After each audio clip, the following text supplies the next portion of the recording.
Halo kamarada Demi Masa, kembali lagi bersama Demi Masa. Pada kesempatan kali ini, Demi Masa akan membahas hal yang sangat mengerikan, yaitu sejarah kanibalisme dalam mitologi Yunani kuno. Langsung saja kita simak ceritanya. Dalam mitologi Yunani, tindakan kanibalisme tampaknya memiliki motif yang beragam. Bisa untuk menghindari penyakit atau termotivasi oleh dendam atau kebencian. Seperti halnya kisah kanibalisme Cronus. Sebelum Zeus lahir, orang tuanya Rhea dan Cronus memiliki 5 anak. Akan tetapi, keluarga itu memiliki rahasia yang sangat mengerikan. Tulis Zeynep Tarin. Zeynep menuliskannya pada The Collector dalam sebuah artikel yang berjudul Divine Hunger, Kanibalisme in Greek Mythology yang terbit pada 1 Juli 2022. Cronus melahap setiap anak segera setelah Rhea melahirkan mereka. Dia takut pada bayinya yang baru lahir karena peringatan kenabian bahwa salah satu anaknya suatu hari akan menggulingkannya. Putus asa untuk menyelamatkan anak-anaknya agar tidak tertelan, Rhea meminta bantuan ibu Cronus yaitu Gaia. Mereka menyembunyikan anak keenam Zeus di Pulau Kreta dan menipu Cronus untuk menelan batu yang dibungkus dengan pakaian bayi. Tatkala Zeus beranjak dewasa, memaksa ayahnya untuk memuntahkan anak-anak yang tertelan. Kemudian mencopotnya dengan saudara-saudaranya yang berinkarnasi. Perang 10 tahun antara dua generasi ini dikenal sebagai pertempuran Titan. Sementara konsep psikoanalitik Freud, kecemasan pengebirian menarik perhatian pada ketakutan anak laki-laki terhadap ayahnya.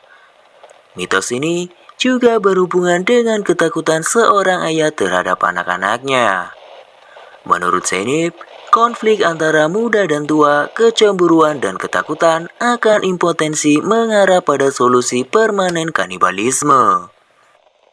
Kanibalisme memastikan bahwa Cronus juga dikenal sebagai kembaran kosmologis Cronus atau waktu, melahap segalanya untuk bertahan hidup seperti waktu yang membuang semuanya.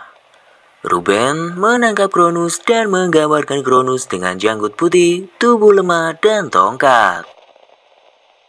Versi berbeda dari mitologi Yunani melibatkan peristiwa mengerikan. Ada sejak zaman kuno hingga periode Alexandria. Ovid dan Apollodorus memberikan deskripsi tentang tindakan mengerikan kanibalisme yang dimotivasi oleh kebencian. Raja Tereus menikah dengan Prosni, akan tetapi menculik dan memperkosa saudara perempuan istrinya Philomela. Dia mengurung Philomela di gedung terlantar, menjaga agar dia tidak melarikan diri. Lebih parahnya lagi, Tereus memastikan bahwa Philomela tidak bisa berbicara. Dia menarik lidahnya dengan penjepit dan memotongnya. Tulis Zeynep. Philomela tidak dapat berbicara dan mengalami tindakan kekerasan Tereus. Namun, ia berusaha untuk memukul-mukul Permadani untuk memberitahu nasibnya kepada saudara perempuannya yaitu Prosni. Pada akhirnya, Prosni mengetahuinya dan mendendam kepada Tereus, suaminya.